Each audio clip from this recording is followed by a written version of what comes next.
En el caso del partido Vamos, dejó abierta, en el tema no presentó fórmula presidencial, pero dejó abierto a sus votantes, a sus militantes, para poder de alguna manera tomar su criterio a la hora de esta votación. Hablando de fórmulas presidenciales. Así es, Ernesto. Como partido político no hubo esa intención, ¿verdad?, de proponer una fórmula presidencial. Y también la militancia, todos los miembros del partido están en la libertad de ellos poder, ¿verdad?, elegir a alguien que, por un lado, es alguien que está haciendo las cosas legales y de forma constitucional, ¿verdad?, no por inconstitucional. Nosotros vemos la realidad y los que estamos al día a día de los roles que pasan en la Asamblea Legislativa, vemos que Vamos es la única oposición. Vemos a la diputada Claudia Ortiz, ¿verdad?, alzando la voz ahí, diciendo las verdades. Entonces, al final, como le explicaba, ¿por qué enfocarnos en la Asamblea Legislativa? Porque ahí es donde se están tomando decisiones que están afectando a los ciudadanos. Definitivamente es un reto poder asumir una alcaldía con dos municipios. Y quiero decirlo, el tema de la nueva administración política que se propuso, que va a ser ya a partir de las próximas elecciones, lo que viene a hacer es a centralizar el poder. Cuando andamos en territorio, le consultamos a la gente, mire, ¿y a usted cómo lo ve? Porque quieras o no, las decisiones que se deben de tomar deben de ir de cara a la población. ¿Y qué es lo que vemos con esta decisión que se ha tomado? No hubo una consulta, no hubo un acercamiento con la población para poder saber si sí le iba a beneficiar o no. Lo que nosotros podemos concebir es que esta nueva administración política que se ha propuesto responde meramente a fines electorales, responde meramente a aquella idea electoral de concentrar el poder, de seguir ellos teniendo el control total sobre las municipalidades. Y lo que vemos es, cuando andamos en territorio, un descontento. La gente tenía la idea de que al tener un gobierno central de un partido político y al tener las alcaldías que también eran lideradas por el mismo partido político, se iban a ver obras, se iban a ver cambios reales, iba a haber un impacto. Pero ¿qué es lo que hemos visto? Hay mucho descontento. Nosotros nos hemos enfocado mucho, y esto desde los funcionarios que tenemos actualmente, en la Asamblea Legislativa con Claudia Ortiz, con la concejal Wendy Alfaro en la alcaldía de Santa Tecla. Nos hemos dedicado... Tienen una concejal, ¿verdad? Tenemos una concejal, correcto. Nos hemos enfocado en escuchar a la población, porque ¿qué es lo que sucede? Ellos se creen, obviamente tienen el gobierno central, tienen el gobierno municipal, pero han seguido una línea que no les permite salirse de ahí. Lo que nosotros queremos ofrecer y lo que vamos a impulsar es un proyecto donde vamos a construir en conjunto. Dinero no hay. Las alcaldías están a punto de quiebra.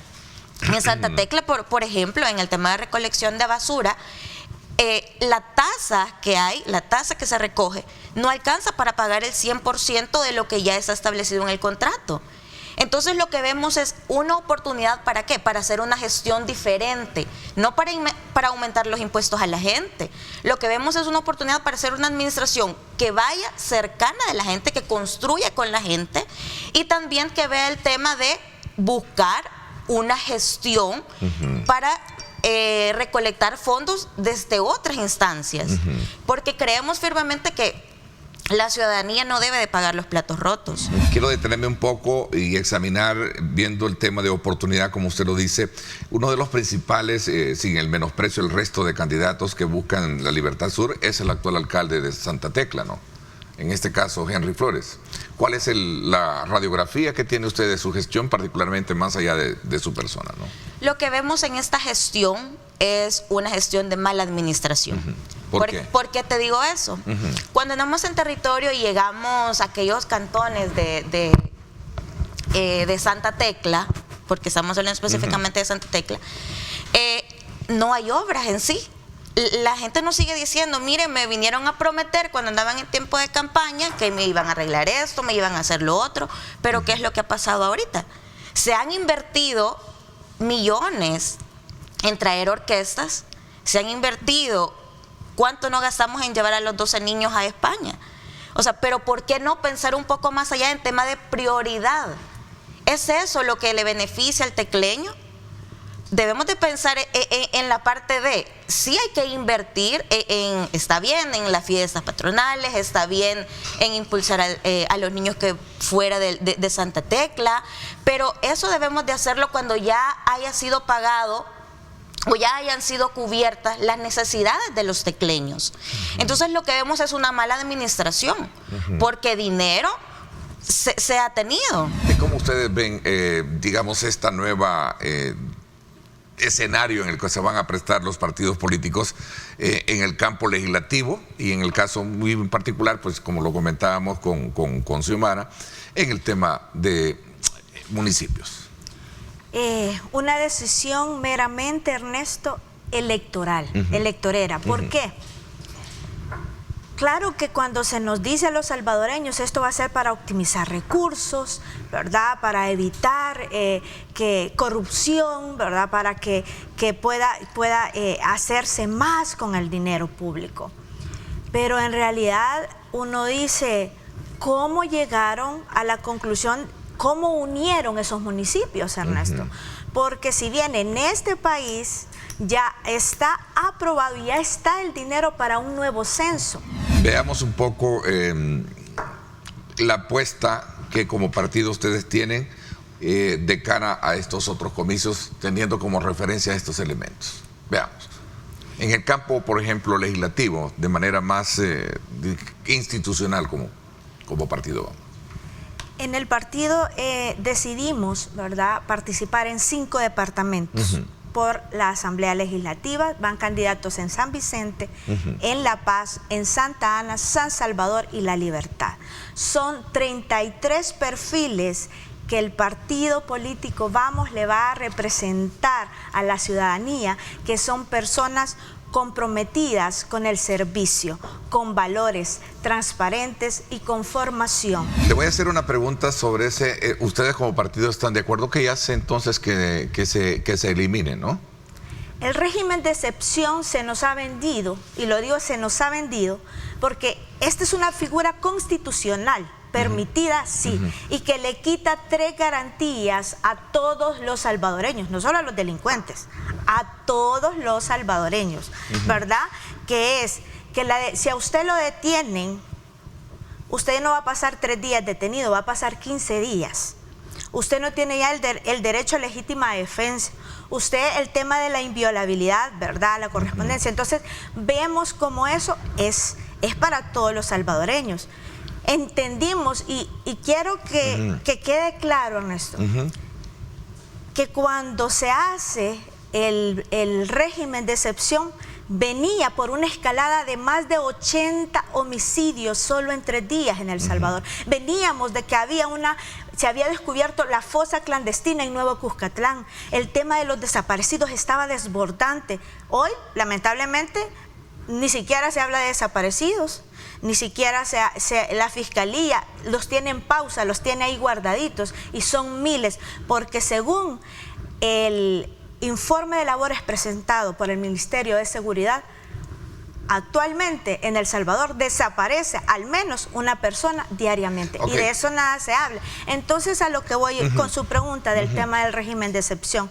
El régimen de excepción no es perseguir delincuentes, es que eso ya se podía hacer antes, era obligación de la policía, obligación de la fiscalía hacerlo. Entonces, nos quieren vender un régimen de excepción como una política criminal, cuando lo que demuestra cada prórroga del régimen de excepción es que no somos el país más seguro del mundo, 1, que nunca hubo un plan de control territorial, y 3, que tenemos un sistema que no está funcionando. A ver, tenía unas preguntas ahí que quería también en el método y en la acción de interactuar con nuestro público, presentárselas a ustedes. La pregunta dice así, la tenemos ya al aire, ahí están. Buenos días, dice, ya que tienen a representantes de Vamos, hay temas que necesitamos tener claros y de esa manera poder considerarlos como opción, dice. Primero, la despenalización del aborto, comienzo por ahí. ¿Qué postura tienen con relación a ese tema, el partido? No estamos de acuerdo con la despenalización del aborto porque entendemos que no es una solución integral a ello. Hay algo alrededor, ¿verdad?, en el tema de mujeres en conflicto con la maternidad y también el abuso sexual.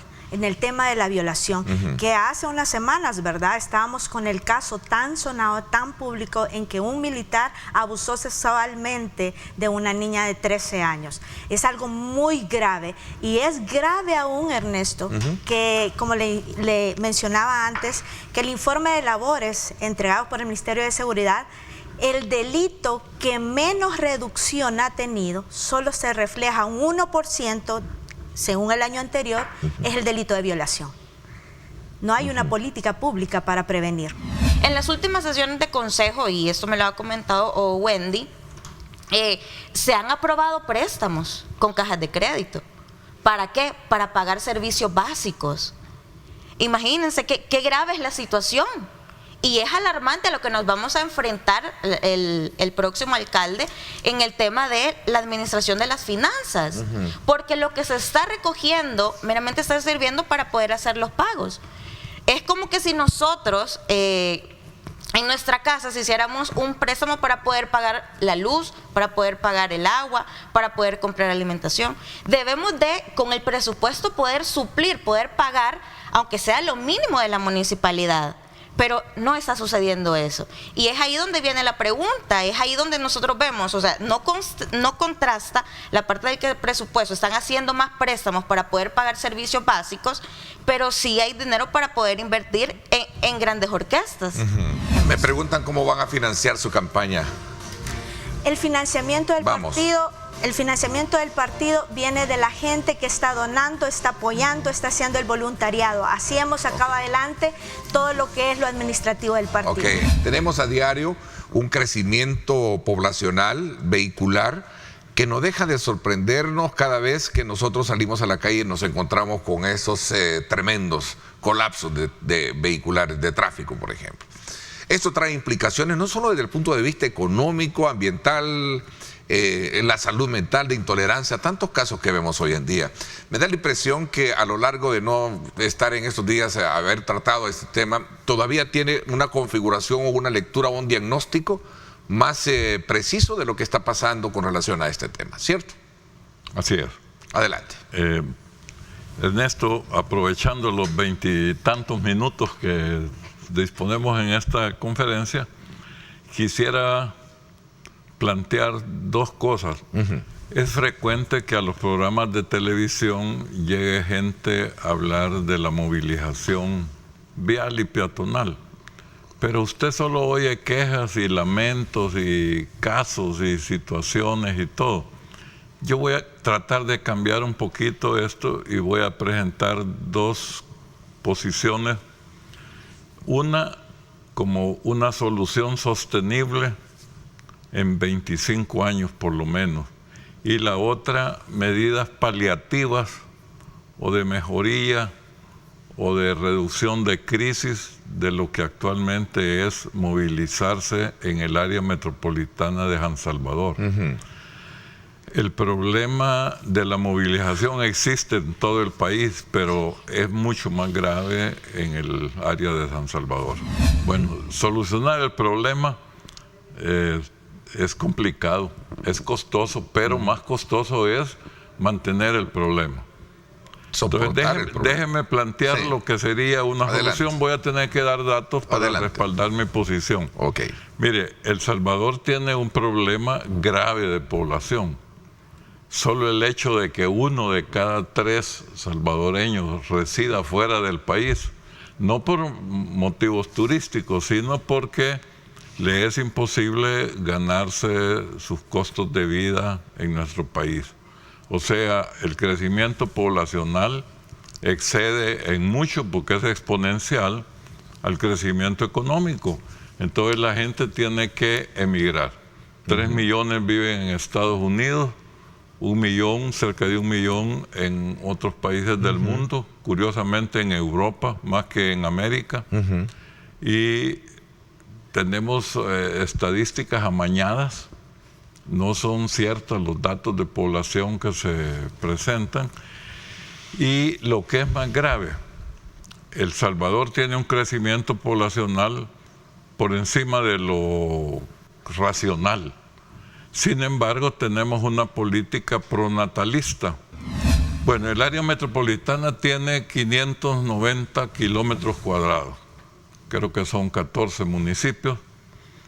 Eso significa 2.8% del territorio nacional. En ese 2.8% del territorio nacional, Ernesto, duermen 1/3 de la población de El Salvador. 1/3, en menos de 3% del territorio. Digo duermen porque en el día aumenta a más de 40% la gente que se moviliza en el área metropolitana.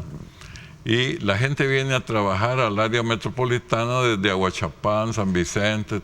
Eso es lo que causa los problemas de la circulación vial hacia la capital, los chorros, los 21 carriles que entran a San Salvador están atestados en la hora de la mañana entrando y en la hora de la tarde saliendo. Eso debe ser corregido. ¿Cómo lo corregimos? Bueno, la solución es costosa, es difícil, requiere análisis y requiere una posición del gobierno a nivel nacional. Es crear otros polos industriales o de desarrollo en el país, de tal modo que no sea solo el área metropolitana la fuente de... Me está hablando de la descentralización. Así es, correcto. Yo pienso que se debería hacer un polo en el norte del departamento de San Salvador, la zona de Aguilares, que tiene condiciones para ello, en la cuenca alta de Zapotitán para cubrir occidente y en algunos de los lugares adecuados en la zona oriental. Hablemos de la solución. Ok. Mire, el área metropolitana de San Salvador está creciendo en población al 5%. Cada 14 años se duplica. Y el parque vehicular está creciendo cerca del 7% anual, que significa una duplicación del número de vehículos en el área metropolitana cada 10 años. Con esas cifras no hay solución posible. La única solución es la que planteo de crear otros polos industriales o de desarrollo en el país, a tener 4 en vez de 1. No veo un enfoque del lado suyo relacionado con el marco jurídico. Necesitamos mejores leyes más contundentes. Bueno, necesitamos un montón de cosas. En El Salvador y en América Latina en general tenemos la mala costumbre de afrontar los efectos de los problemas, y eso no genera soluciones. Tenemos que afrontar las causas de los problemas, y ahí es donde estamos fallando. Administrar una ciudad y un país es cosa difícil. Yo no le envidio esa labor a quienes la hacen. Yo no estaría en eso. Pero déjeme hablar de las medidas paliativas con intento de corrección a los problemas de la circulación vial. Ya planteé, dentro de este poco tiempo que dispongo, una solución sostenible en el tiempo, que es crear polos de desarrollo. Eso naturalmente es complicado, costoso, sí, pero no es de la noche a la mañana. Pero el problema que tenemos es peor. Entonces, las medidas paliativas, primero, tenemos que diseñar técnicamente el sistema de transporte colectivo. Ok, masivo, ¿qué hablaba? Fíjese que el actual que opera, en su mayor parte, fue diseñado en 1934, antes que yo naciera, ya estoy viejo yo. Y sigue sirviendo a una ciudad que ya no existe, porque antes todo estaba en el centro de la ciudad y la gente confluía al centro, era un sistema concéntrico. Hoy ya eso no aplica. Entonces tenemos que tecnificarlo, y los